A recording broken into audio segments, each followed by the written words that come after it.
украинский журналист Михаил Подоляк на своей странице в социальной сети, о том, к чему привели украинские выборы.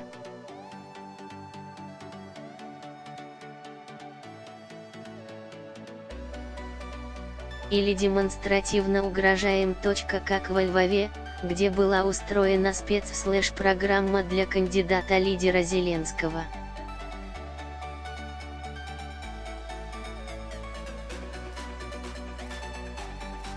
Или как в Белой Церкви, но уже для другого кандидата-лидера Тимошенко. В первом случае задействовали брутальных атошников, которые что хотели объяснить клоуну.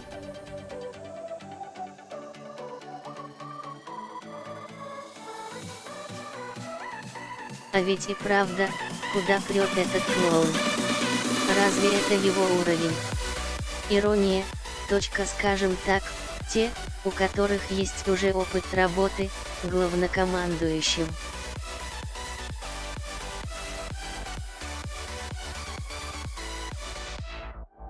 Или те, которые одарили нас Томосом. Остальных надо тупо бить. Во втором случае, с Тимошенко, в ход пошли дымовые шашки.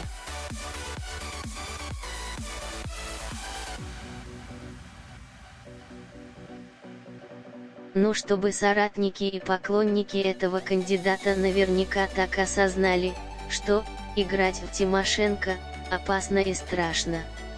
Теперь о банальном.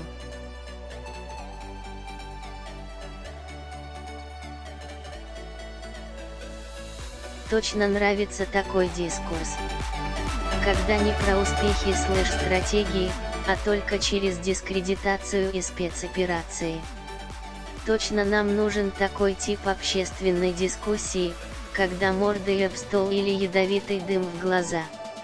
И надо ли говорить, что все эти спецтехнологии, примитивные и истерические, креативные разработки одного избирательного дома. Все просто.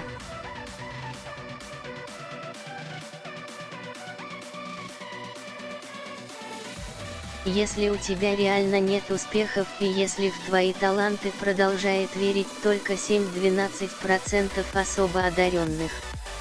Сначала мягкая рекомендация не идти в кандидаты тем, кто чуть популярнее.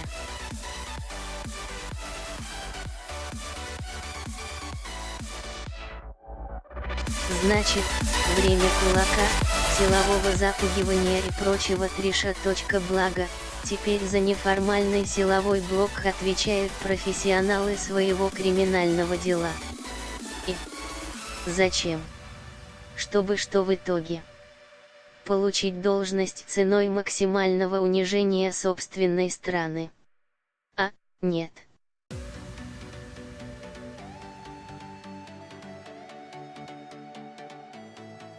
Скорее всего, это и есть крутая реформа социальных отношений, когда правящий менеджер жестоко гнобит тех, кто потенциально может претендовать на его трон.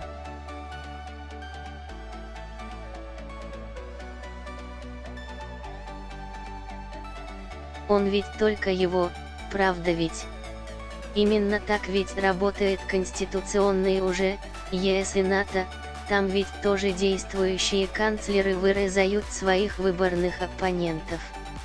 А теперь давайте поговорим о реформе, демократии и смыслах.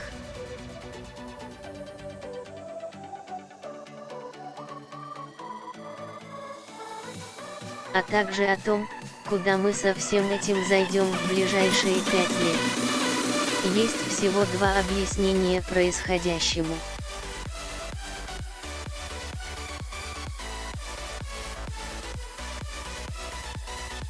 И оба очень плохие.